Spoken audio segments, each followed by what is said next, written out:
भजन यही तो सार है, झूठा सब संसार है। भजन यही तो सार है, झूठा सब संसार है। भजन यही तो सार है, झूठा सब संसार है। भजन यही तो सार है, झूठा सब संसार है। मतलब का व्यवहार है, आत्म ज्योत आया तो मतलब का व्यवहार है, आत्म ज्योत जगाया हमसे कब तो घड़ी मोहन के गुण गाया। हमसे कब तो घड़ी मोहन के गुण गाया। हरे कृष्ण हरे राम गोपी वल्लभ राधे श्याम। हरे कृष्ण हरे राम गोपी वल्लभ राधे श्याम। हरे कृष्ण हरे राम गोपी वल्लभ राधे श्याम। हरे कृष्ण हरे राम गोपी वल्लभ राधे श्याम। हरे कृष्ण हरे राम गोपी वल्लभ राधे श्याम। हरे कृष्ण हरे राम गोपी वल्लभ राधे। गोपाल कृष्ण भगवान की। आचार्य सुखदेव जी कहते हैं, सुनो राजर्षि परीक्षित, इस प्रकार से रात को 10 बजे का समय हुआ और अक्रूर जी जो थे सोचने लगे सुबह खाली हाथ जाऊंगा तो कंस मुझे मौत के घाट पर उतार देगा। जिस काम को कंस ने भेजा है वो काम करना ही होगा। तब रात को कमरे के बीच में कृष्ण और दाऊ सोए थे। रात को जाकर जाया, कृष्ण और दाऊ दोनों जागे। तब अक्रूर जी ने कहा, हे कृष्ण हे दाऊ, सुबह मेरे साथ चलना, मैं तुम्हें मथुरा के बाजार का, और मथुरा में हर साल एक मेला होता है, कुश्ती होती है, उस कुश्ती का उस मेले का दर्शन करवा के फिर यहीं छोड़ जाऊंगा। बेटा, सारे संसार के राजा महाराजा बलवान पहलवान सब लोग मथुरा के उस मेला को देखने के लिए आते हैं। कृष्ण और दाऊ ने कहा, ठीक है चाचा हम चलेंगे। तब अक्रूर जी ने आज पहली बार कहा कि हे कृष्ण, तुम्हारे असली माता पिता आज भी कंस की जेल में बंद पड़े हुए हैं। हे कृष्ण, तुम्हारी जो असली माता है उसका नाम देवकी है। तुम्हारे जो असली पिता है उनका नाम वसुदेव है। बेटा, तुम्हारे से बड़े तुम्हारे और 6 भाई थे, कंस ने उन 6 को मार दिया था। बेटा, तुम राजी रहो, तुम सुरक्षित रहो। इसलिए जिस रात को तुम्हारा जन्म हुआ था, वसुदेव जी ने टोकरे में डालकर तुम्हें नंद बाबा के घर में रखा था ताकि तुम सुरक्षित रहो। असली तुम्हारी जो माता है उसका नाम देवकी है और असली जो पिता है उनका नाम वसुदेव है। जेल में आप सुरक्षित नहीं थे क्योंकि आपसे बड़े 6 भाइयों को दुष्ट कंस ने आकर मार दिया था। तुम राजी रहो, तुम सुरक्षित रहो। इसलिए जिस रात को तुम पैदा हुए थे उसी रात को तुम्हें नंद बाबा के घर में वसुदेव जी छोड़कर आए थे। यशोदा मैया ने तुम्हारा लालन पालन किया है, नंद बाबा ने तुम्हारा पोषण किया है। लेकिन बेटा, फिर भी जननी तो जननी होती है, असली माता तो असली माता होती है। ये बात ठीक है कि लालन पालन करने वाली जो माता है, पालन पोषण करने वाली जो मैया है, उस पालन पोषण करने वाली माता का स्थान भी जन्म देने वाली माता के ही बराबर होता है। ये बात सत्य है। जिस माता ने बचपन में दूध पिलाया हो, जिस माता ने पालन किया हो, पोषण किया हो, उस मां का दर्जा भी जन्म देने वाली माता के ही समान होता है। बहुत ज्ञान करना मेरे भाई बहन कथा से। जिस माता ने पालन पोषण किया है उस माता का दर्जा भी जन्म देने वाली माता के ही तुल्य होता है। लेकिन बेटा, जिस शरीर से तुम्हारा जन्म हुआ है, जहां से तुमने जन्म लिया है, जो तुम्हारी जननी है, जन्मदात्री है, जो देवकी है, वो आज भी कंस की जेल में बंद पड़ी है। कथा से बहुत क्या करके जाओ मेरे भाई बहन। एक बेटा सारी जन्म भी अगर माँ की नौकरी स्वीकार करके सारी जन्म माँ की सेवा करता है, तब भी एक बेटा जो है अपने माँ के ऋण से कभी मुक्त नहीं हो सकता।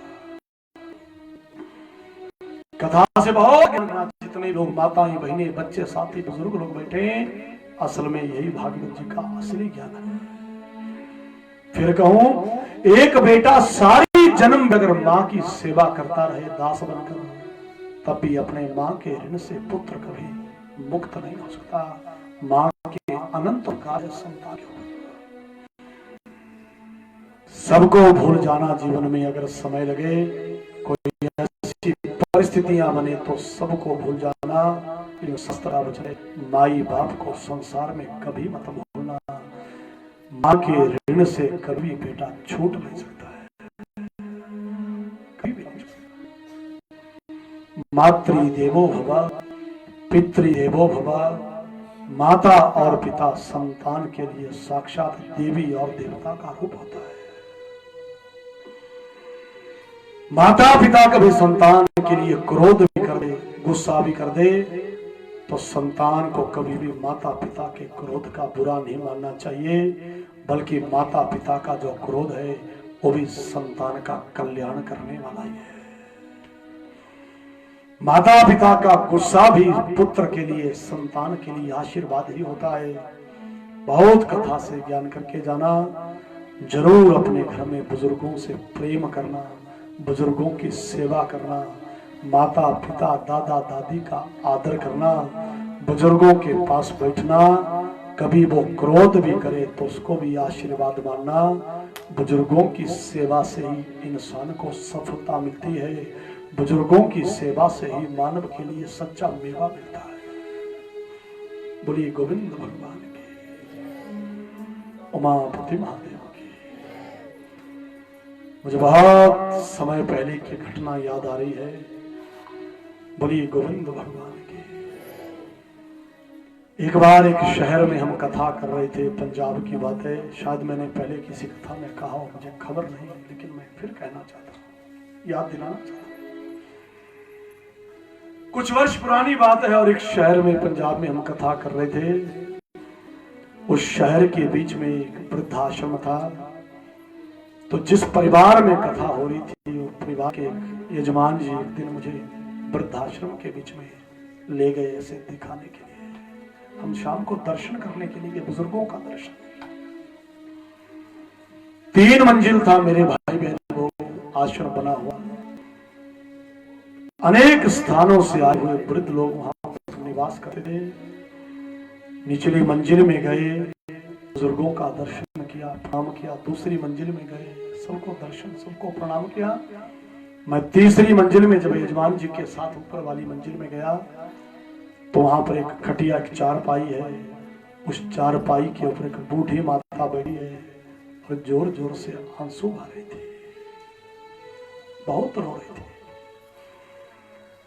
उस बूढ़ी माई को देखा रोते हुए, तो मैं माई के पास चला गया और मैंने दूर से प्रणाम किया और हाथ जोड़कर बड़ी विनम्रता से पूछा, माते तुम्हें क्या कुछ सामान की जरूरत है? क्यों रो, इतनी क्यों? माता जी बहुत निरंतर रोदन कर रही नेत्रों से, सच्चे आंसू जो है, आंसू सारे वस्त्र भी भीग गए, आंसू से निरंतर रोदन कर रही है। दूसरी बार फिर मैंने बूढ़ी माई को पूछा, मैंने कहा माते क्यों रोदन कर रही हो, क्या बात है? कुछ सामान चाहिए, कुछ और चीज, खाने पीने की चीज, कोई वस्त्र, कोई पैसे, कुछ है तो भी संकोच हो।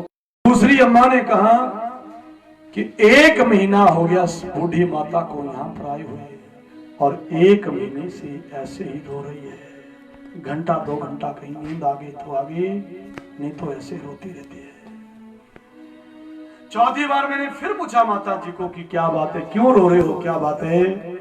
मुझे आज भी वो समय याद आता है। तब न रोने माता ने ऐसे मेरी बाजू, और तीसरी मंजिल के लेंटर पर जाकर में मेरा पुत्र रहता है।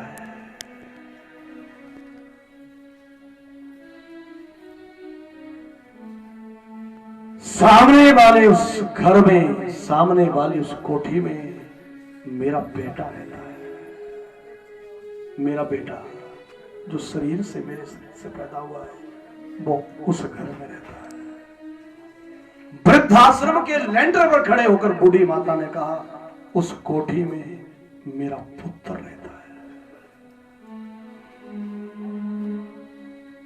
बहुत कथा से ज्ञान लेकर जाना मेरे भाई बहन, बहुत कथा से संदेश लेकर जाना। माता पिता साक्षात देवी और देवता का रूप होता है संतान के लिए। माता पिता की वजह से पुत्र है, पुत्र की वजह से माता पिता नहीं है। माता पिता थे तो आगे संतान हुई। बहुत कथा से ज्ञान लेकर जाना, बुजुर्गों से सदैव प्रेम करना, नफरत नहीं। जो आज नौजवान हैं वो कल को बूढ़े होंगे, और जो आज बूढ़े हैं वो सारी जन्म बूढ़े नहीं थे, वो कभी तुम्हारी तरह तुम्हारे से भी अच्छे नौजवान थे। बोली गोविंद भगवान की। दुनिया में सब कुछ इंसान को मिल सकता है, लेकिन माता और पिता संसार में केवल एक बार ही मिलते हैं। बाकी सब कुछ आदमी खरीद सकता है। हमारे देश के यशस्वी प्रधानमंत्री आदरणीय मोदी जी को मैं याद करूं व्यास गादी से। गुण तो गुण है, बात विचार की है, बात गुण की है, बात पार्टी की नहीं है। कितना प्रेम अपने माता जी से, और जब कभी दिल्ली की राजगादी से समय लगता था सीधे गांधीनगर गुजरात चले जाते थे, बुजुर्ग माता से मिलते थे। और एक इंटरव्यू में मोदी जी ने कभी कहा था, आज मैं देश की शीर्ष सत्ता पर सर्वोच्च पद के ऊपर बैठा हूं। हिंदुस्तान में जिस पद से ऊंचा कोई पद नहीं है, उस देश के सर्वोच्च पद पर बैठा हूं, तो इस पद तक पहुंचा हूं, इसके पीछे मेरे माता जी का और मेरे पूज्य पिताजी का ही आशीर्वाद है। बहुत कथा से ज्ञान लेकर जाना, माता पिता दादा दादी बुजुर्गों से सदैव बहुत प्रेम बहुत आदर करना। दुनिया में सब कुछ दोबारा खरीदा जा सकता है, सब कुछ मिल सकता है, लेकिन माई बाप जो है इस संसार में एक बार ही मिलते हैं। और संसार में सौभाग्यशाली है जिनके सामने उनके माता पिता बैठे हुए, उन बच्चों का भी परम सौभाग्य है। बोलिए गोविंद भगवान की। आज अक्रूर जी ने कृष्ण और दाऊ को कहा कि तुम्हारे असली माई बाप आज भी कंस की जेल के अंदर बंद पड़े हैं। तो कृष्ण और दाऊ को पहली बार पता लगा हमारे असली माई बाप बंद पड़े हैं जेल में। बच्चे कहने लगे, हम चाचा जरूर जाएंगे सुबह, अपनी माता से अपने पिता से मिलने जरूर जाएंगे। रात को यशोदा के पास बच्चों ने कह दिया, हम जाएंगे सुबह। जब यशोदा और नंद ने सुना सुबह ये बालक जा रहे हैं, तो माता यशोदा के नेत्र सजल हो गए। नंद बाबा की आंखों से भी प्रेम के आंसू बहने लगे। महाराज कथा मिलती है, सारी रात यशोदा रानी को नींद नहीं आई। सुबह ये बच्चा मुझे छोड़कर चला जाएगा तो इसके बिना जीऊंगी कैसे। कृष्ण में मेरे प्राण बसते हैं, कृष्ण में मेरा सर्वस्व है, कृष्ण मेरी माता है, कृष्ण मेरी जिंदगी है, कृष्ण ही मेरा सर्वस्व है। सुबह अगर श्याम मुझे छोड़कर चला गया तो बिना गोविंद से कैसे रहूंगी। मैया की नींद भूख प्यास सब चली गई। थोड़ी देर मैया जागती है, झरोके से सोए हुए गोविंद को बलदाऊ को दिखती है, पीछे हट जाती है और रोती है यशोदा मैया। प्रातः काल की बेला हुई, कृष्ण दाऊ रोज की भांति जागे।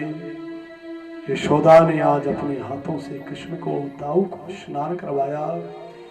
भगवान कृष्ण को पीताम्बरी पीले रंग के वस्त्र पहनाए, दाऊ जी को नीलांबर नीले रंग के वस्त्र पहनाए, लेकिन मैया नेत्रों से नीर बह रहा है, मैया रो रही है।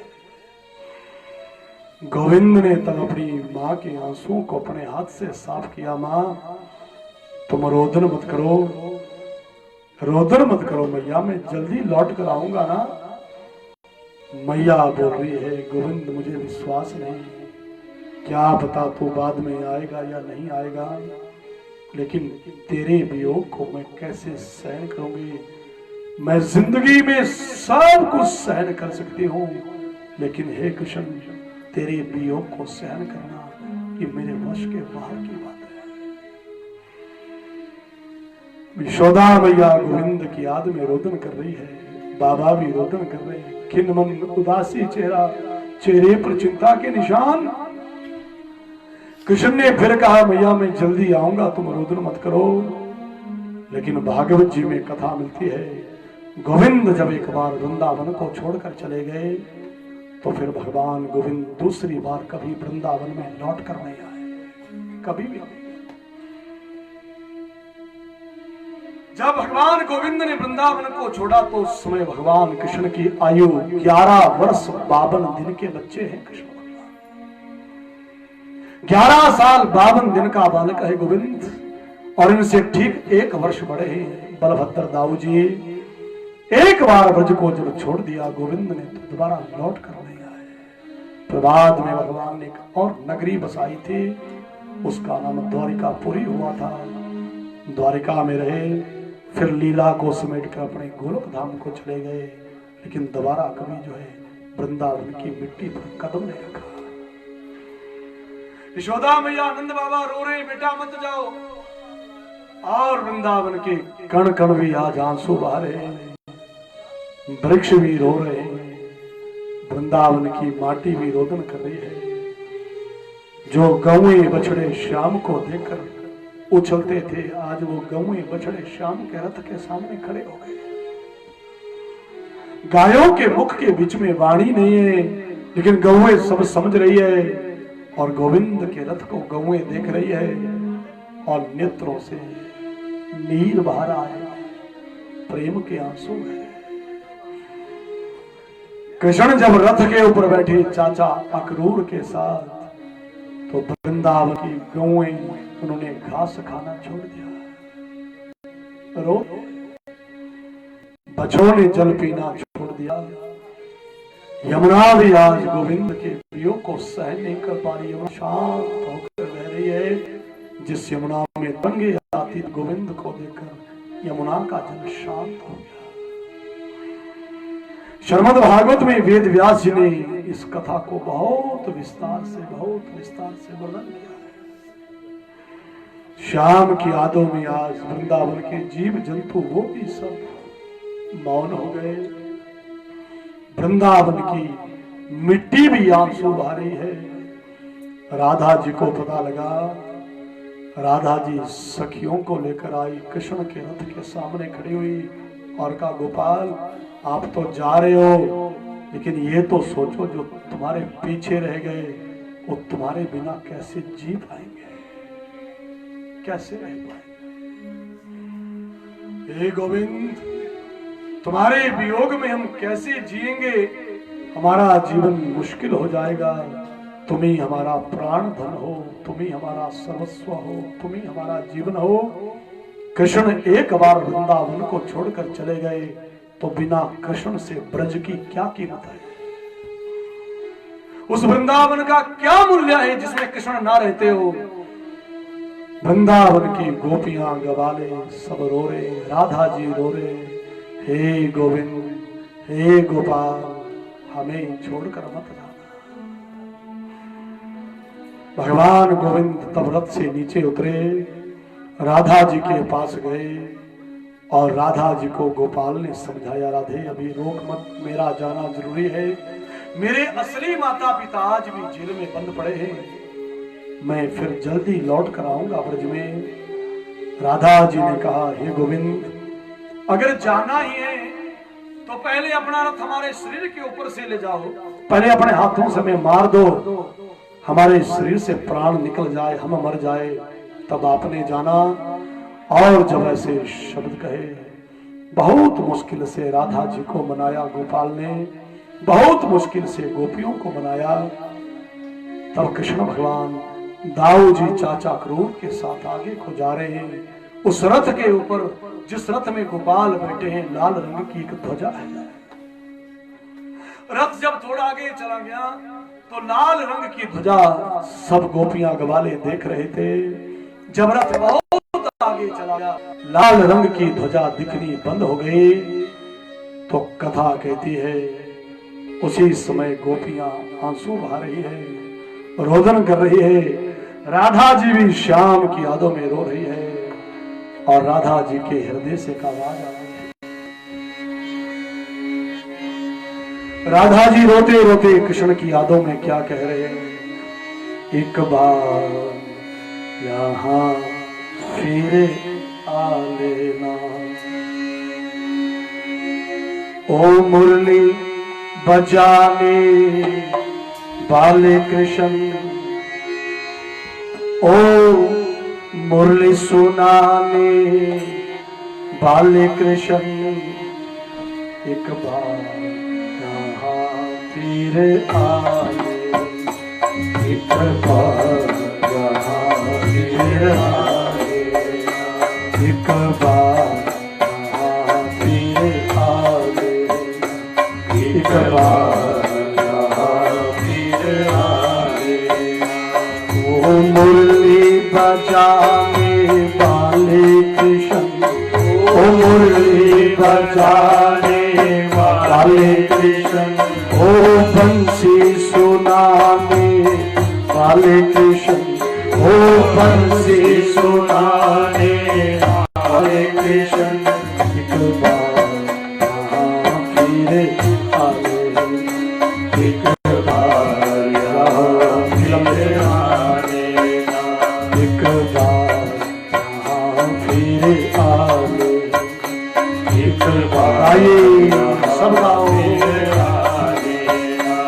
मेरे श्याम, मेरे श्याम, मेरे श्याम, मेरे श्याम, मेरे श्याम, मेरे श्याम, मेरे श्याम, मेरे श्याम, मेरे श्याम, मेरे श्याम, मेरे श्याम, मेरे श्याम, मेरे श्याम, मेरे श्याम, मेरे श्याम, मेरे श्याम, एक बार फिर आए, एक बार यहाँ फिर आए, भक्तों के प्यारे कृष्ण कन्हैया, भक्तों के प्यारे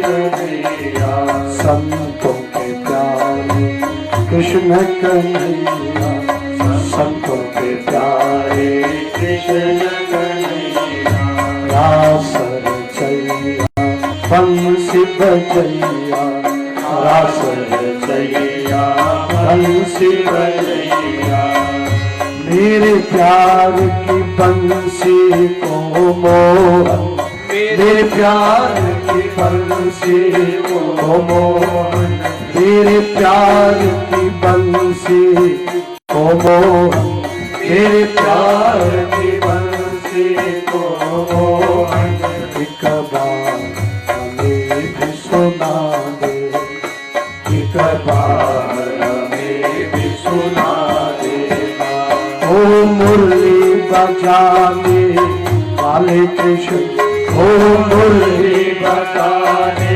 वाले कृष्ण, एक बार यहाँ फिर आए, एक बार यहाँ फिर आए, मेरे श्याम, मेरे श्याम, मेरे श्याम, मेरे श्याम, मेरे श्याम, मेरे गाये, मेरे श्याम, मेरे श्याम, मेरे श्याम, मेरे श्याम, मेरे श्याम, मेरे श्याम, मेरे श्याम, मेरे श्याम, मेरे श्याम, मेरे श्याम, मथुरा ना जाओ, मथुरा ना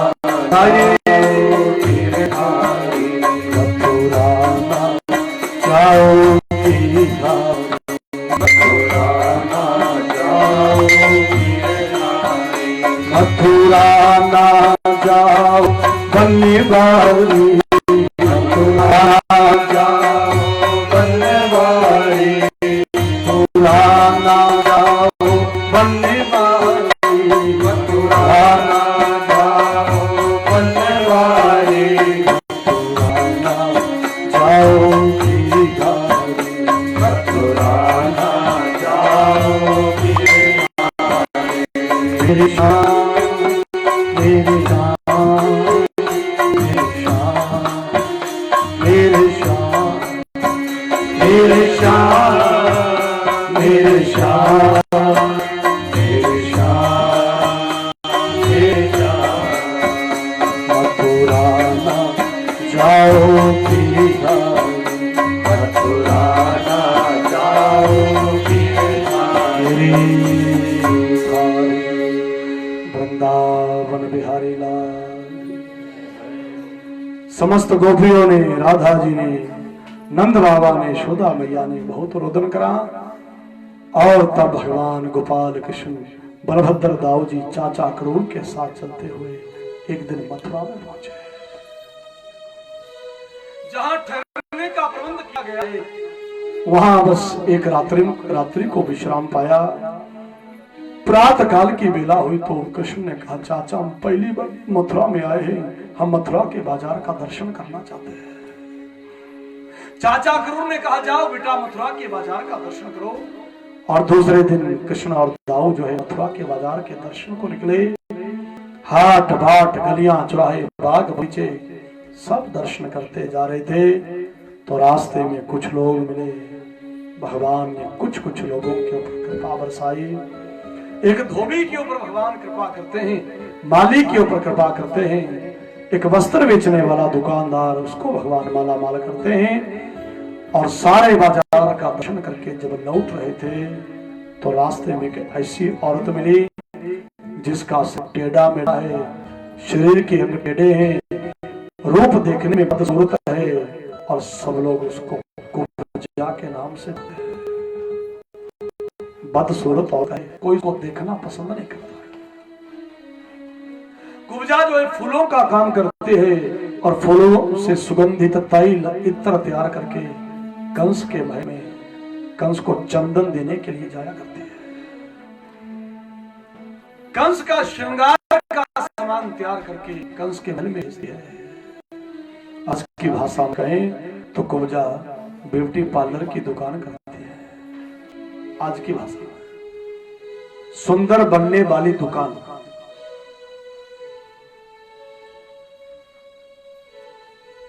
कुब्जा जा रही है और हाथ में चंदन से भरा हुआ कटोरा है। भगवान कुब्जा को देखने लगे। कुब्जा श्याम सुंदर को करे। बलभद्र दाऊ जी को क्रोध आया, कहां से आ गई टेढ़ी मेरी औरत और मेरे भाई को देख रही है। भगवान ये देख रहे हैं, भले कुब्जा का बाह्य सिर देखने में बुरा है लेकिन कुब्जा का जो मन है बहुत सुंदर है। मन में मैल नहीं है, मन में कपट नहीं है। कथा सुनकर बहुत ज्ञान करना मेरे भाई बहन। भक्ति मार्ग में शरीर सुंदर हो या ना हो इससे कोई लेना देना नहीं। भगवान मनुष्य की शरीर की सुंदरता नहीं देखते, भगवान मनुष्य के मन की सुंदरता को देखते हैं। परमेश्वर की प्राप्ति के लिए तन की सजावट हो या ना हो कोई फर्क नहीं पड़ता, लेकिन परमात्मा की प्राप्ति के लिए सबको अपने मन का श्रृंगार करना चाहिए, मन को सुंदर बनाना चाहिए। सुंदर मन वाले जीव को, मैल से रहित वाले जीव को, कपट से रहित वाले जीव को ही परमात्मा की प्राप्ति होती है, भगवत दर्शन होता है। शबरी ने जब भगवान राम को पूछा था किसको मिलते हैं जल्दी, तो भगवान राम ने शबरी को कहा, हे शबरी, हे भामिनी, मेरी प्राप्ति उसी को होती है जिसका मन निर्मल हो। निर्मल मन जन सो मोहि पावा, निर्मल मन जन सो मोहि पावा। मीरा माला मन